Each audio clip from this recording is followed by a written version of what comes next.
Turkiyada fohishaxona tashkil qilgan o'zbekistonlik ayol qo'lga olindi.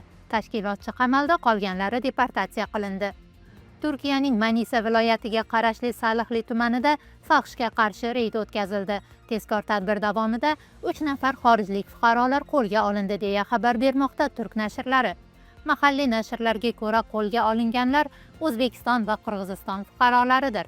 Salihli tuman politsiyasi tomonidan Ko'jachashmi mahallasida joylashgan manzilda noqonuniy faoliyat yo'lga qo'yilgani aniqlangan. Ma'lumotlarga ko'ra, 41 yoshli O'zbekiston fuqarosi mazkur manzilda pul evaziga fohishabozlikni tashkil etgan. Tezkor reyd davomida ushbu manzilga bostirib kelgan politsiya xodimlari 35 va 37 yoshli Qirg'iziston fuqarolarini ham qo'lga olgan.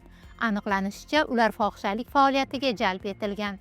Barcha gumonlanuvchilar politsiya bo'limiga olib ketilgan. Tergov harakatlaridan so'ng qirg'izistonlik ayollar mamlakatdan chiqarib yuborish uchun deportatsiya markaziga topshirilgan. O'zbekistonlik ayol esa fohishalikka vositachilik qilish va joy tayyorlash moddalari bo'yicha sud qarori bilan qamoqqa olinib, jazoni o'tash muassasasiga joylashtirildi.